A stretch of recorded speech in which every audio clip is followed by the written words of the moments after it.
Hey, what's up? It's Clover. Welcome back to my channel. Thank you so much for being here. I am excited to have you. And if you're new here, this is the channel where I talk about all things money. Whether that's talking about budgeting, whether it's talking about my net worth, or whether it's talking about investing and sharing my spending reports and how I invest and how to save for retirement.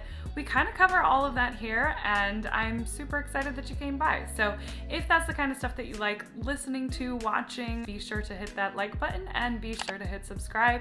It helps me out a lot. Today we are going to talk about whether you should save or whether you should be investing. It's a question that a lot of people who are starting off on their financial journey have, and the answer isn't super straightforward. A lot of the times it just kind of depends on where you're at in your journey. So today I'm going to not only explain the importance of saving and the importance of investing, but I'm also going to give you a couple of different scenarios on when you should save versus when you should invest, and when you should invest versus when you should save.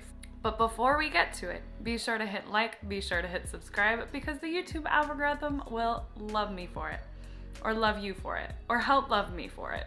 Now, before we get to it, let me just put my disclaimer out there. I am not a certified financial professional, therefore I cannot tell you what to invest in. I cannot tell you what stocks to pick. I am just someone on the internet who knows quite a bit about money and likes to share and educate people so that you can then go further educate yourself, make informed decisions, and decide for yourself what the right thing is for you. So just remember, I'm not a CFP, and this is for educational purposes and entertainment purposes only.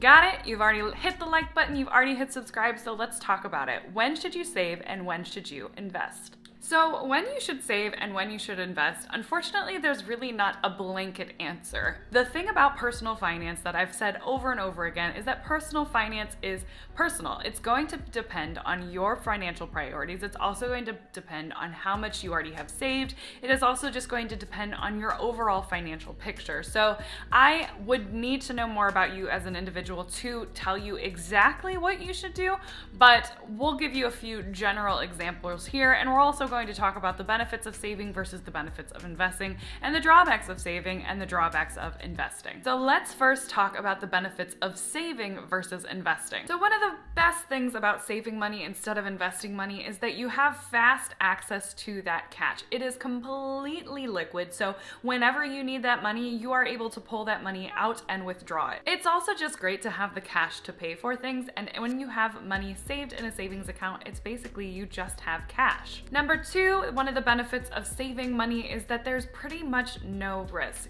You're always going to have the amount of money that you contributed to your savings when you want it. So it's not going to go down because the market's going down, and it's also not going to go up because the markets are going up. The amount of money you put in is the amount of money you're always going to have accessible to you if you don't withdraw it. 90% of the time, the bank is FDIC insured, which if you don't have an FDIC insured bank, I recommend going and getting one, because if you don't, your money is not protected. So make sure your money in a savings account is protected. But basically what it means to have an FDIC insured bank account means that any money that you put into the bank account up to, I believe, about $250,000 is protected by the FDIC insurance. That's definitely some peace of mind when you're putting in your life savings into a savings account, or really any amount of savings. Another nice thing about saving is that it's simple. If you have a goal, you know you need to save a certain amount each month in order to get there, and you're going to get there as long as you just save the amount that you need to save each month. For example, if you want to save $1 million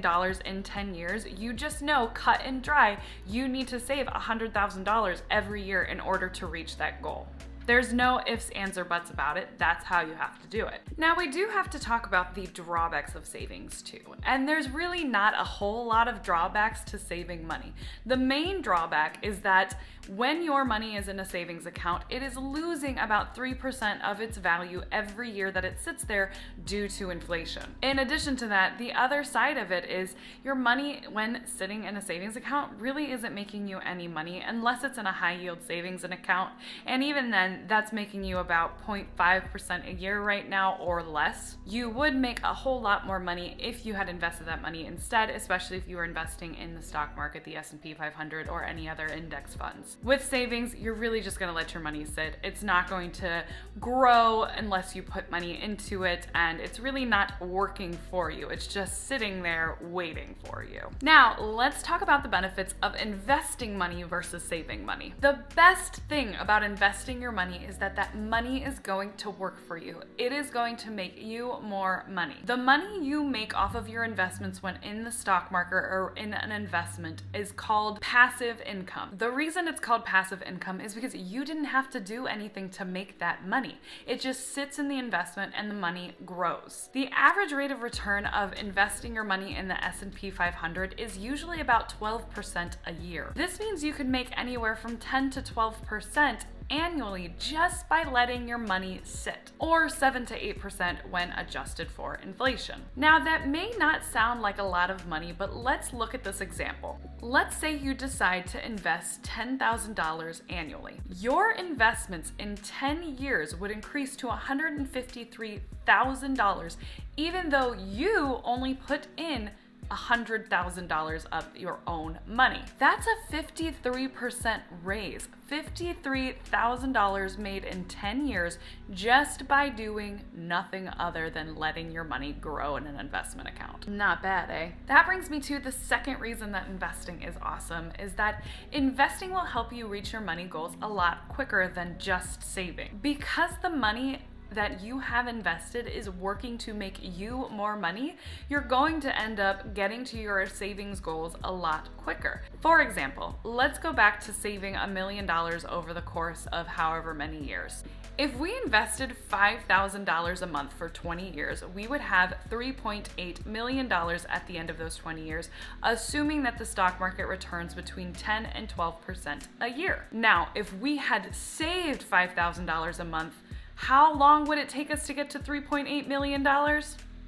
63 years. 63 years. That is a 43-year difference in how long it takes us to get to $3.8 million. That's insane. Now, of course, there are some drawbacks of investing versus saving as well. With investing, there's always some degree of risk. Any investment could go down in value as the market fluctuates, and the market goes up and down all of the time. In fact, it's guaranteed that at some point within holding your investment, the market's just going to go down. That's how it works. So if you're not comfortable with seeing the value of your investment go down, well, then investing is going to be a little bit of a difficult pill to swallow. The second drawback of investing is that in the short term, you're almost guaranteed to lose money. Investing is a long game. This can be an issue if you're trying to invest in order to save for a particular item within the next few years. So let's say you want to buy a home in 2 years and you decide instead of just to save the down payment, you decide to invest that. And let's say you need $100,000 to save for your down payment. So we start investing. We put $10,000 in every single month until we get to $100,000. But let's say the day you decide to put an offer in on the house, your investments tank because of some dip in the market. We lose 30% of our investments and we only have $70,000, even though we have a house that we want to put an offer in. Unfortunately, in this scenario, you're out the $30,000 if you decide to take your money out, which isn't something anybody would recommend. Instead, you would have to wait, unless you wanted to take that $30,000 loss, you would have to wait until your investments went up in value again, and ultimately we have no idea when that could happen. Now, those are the drawbacks and the benefits of saving versus investing and investing versus saving, but how do we know when we should do one over the other? Like I said, that completely depends on your risk preference and your priorities and your goals. But I can give you a few scenarios when one makes sense over the other. So let's first talk about when you should save over investing. Now, I know you've heard this a million times, but you should be saving if you don't have an emergency fund. And if 2020 hasn't taught you that, then I don't know what will. Having an emergency fund is one of the most important financial tools that we can have in our arsenal. It protects us from having to go into high interest debt when an event arises where we have to have a large chunk of money in order to pay for an expense. Going into high interest credit card debt because we don't have a savings account is a really, really tricky thing to do with your money. It's extremely risky because high interest credit card debt, which can often be 20% or more, is something that's really, really difficult to get out of. Getting yourself a fully funded emergency fund can really make or break your finances. It can mean the difference between struggling for a few years versus struggling just a few months. So if you do not have an emergency fund, I highly recommend you focus on saving instead of investing right now. Now, number 2, when you should save versus when you should invest, you should save when you're saving for a down payment on a home or rental property. If you're saving to purchase property, you're going to want to have that cash available to you so that you can pull it out immediately when you want to make an offer on a property. In some markets, there are very competitive markets where you need to have that cash available to you the same day that you put an offer in. A seller knowing that you have cash in the bank for a down payment available to you versus another seller not having that could make all the difference. Remember, the stock market can be volatile in the short term. So if you're saving for something that you're going to purchase in the short term, then you want to have that cash available to you, because ultimately if you put it in the stock market and you need it when the stock market is down, you're going to lose money. Which brings us to the third reason you should save versus investing, or the third scenario when you should save versus when you should invest, and that's when you're planning to make a purchase within the next couple of years. Like I said, investing is for the long term, and if you're doing it in the short term, you're more likely going to lose money. So if you're planning on purchasing something, whether it's a car, whether it's a house, whether it's a big vacation in Costa Rica, whatever it is, you're going to want to have that cash available to you on hand, so you're going to want to put it into a savings account, even if it's a high yield savings account. I recommend trying to plan 5 years in advance. So if you can think, okay, over the next 5 years, what am I really going to want to spend my money on?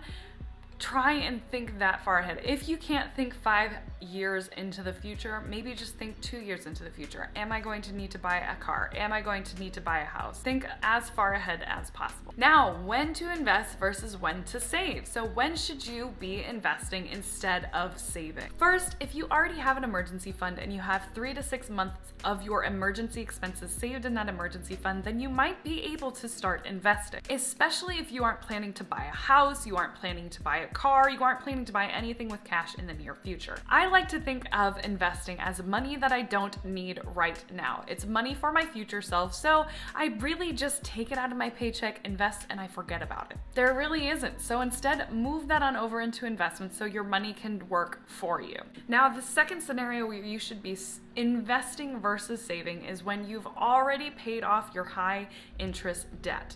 If you have high interest debt eating away at your savings, then you should be focusing on paying that off first.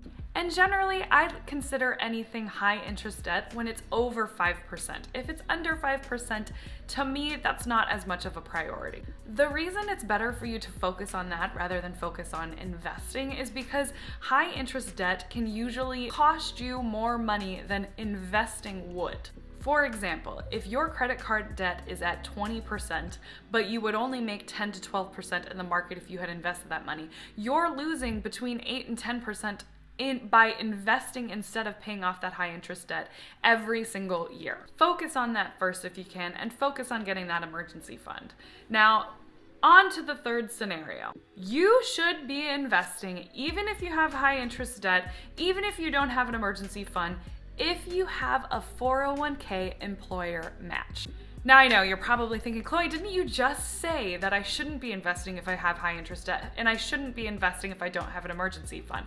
And yes, I did, but here's why you should be getting the match even if you have those things, or even if you don't have an emergency fund. The reason is because the employer match is free money. It's part of your salary, and if you are saying no to that, you are leaving money on the table. That is a 100% return on your investment, and so if you're not getting it, you're literally saying no to part of your salary. Would you say no to an extra $10,000 a year, an extra $5,000 a year?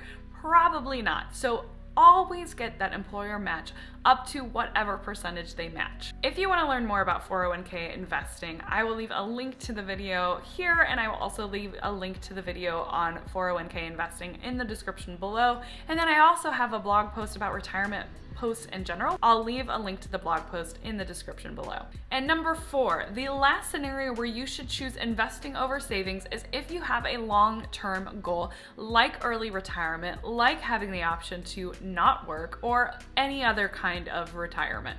If you have long-term goals and you're looking to build wealth over many years, then investing is the way to go. Over the long term, investing just provides greater returns than savings does. Saving really doesn't provide any returns to you. So if you want your money to make you money, you need to invest. Remember in our example earlier, it only took you 20 years to save $3.8 million by investing $5,000 a month. 20 years. Whereas if you had saved that amount instead, you would be waiting for 63 years.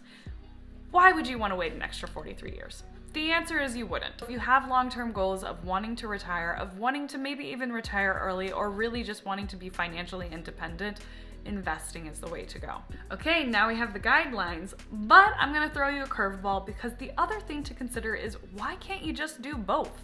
Now, financial experts like Dave Ramsey would disagree with me. He believes that you should be paying off all of your debt and not investing until you have an emergency fund and are debt free, but I say BS. The thing is, you can do both. You can save, you can put money on debt, and you can invest all at the same time. Over the last several years, I've done both. I am still almost $30,000 in student loan debt, but because the interest rate is at 3.54%, it's not a priority because I make more money by investing than I would if I was paying my debt off early. But earlier in my financial independence career, I focused on becoming debt free. I put $2,000 a month on my debt because I was so concerned with being debt free. But while I was doing that, I was also investing in my 401k and I was also saving for an emergency fund. But at the time, because my main priority was putting money on debt, I put the majority of my income on debt. I put $22,000 in 1 year on my debt because that was the highest priority for me. Then I would save a little bit and then I would invest a little bit, but ultimately the most amount of my money was going towards debt. And that's kind of what you can do too. If you have an interest in saving, but you also want to start investing and you also want to put money down on your debt, do a little bit of everything. There's no harm in it. And ultimately, the earlier you start investing, the more money you're going to make. Whatever your highest priority, whether saving money for college, whether putting down debt, whether investing enough money so that you can retire early, make that one the area where you dedicate the most resources to, and then everything else, just do the minimum. You can also run some numbers and decide, okay, what makes the most sense for me? Figure out what your interest rate is on your debt and decide, okay, is it smarter for me to pay down this debt than it is for me to invest? If that's the case, you'll be able to make an informed decision on what to do with your money. Because ultimately, if you have a really low interest rate on your debt, you may prefer to invest your money instead of putting that money down on debt. But let's say you have a high interest rate on your debt, you may be better off putting that money down on your debt and investing later. Like I said at the beginning, personal finance is personal, so it really depends on you and it depends on your risk preference and your priorities. So that's pretty much it. Let me know what your priorities are down in the links below. I'm always curious to see what people are focusing on, if you're more focused on paying off debt right now, why you're focused on paying off debt, or if you're focused on saving, or if you're focused on investing. Let me know in the comments below. I love to hear what other people are doing with their money. And thank you again so much for watching. If this is the video that you liked, please be sure to hit that like button. It helps me out a lot. It tells the YouTube algorithm that my content's worth sharing with other people, and it helps my channel grow. So thank you again. Hit like, hit subscribe, and I'll talk to you guys next week.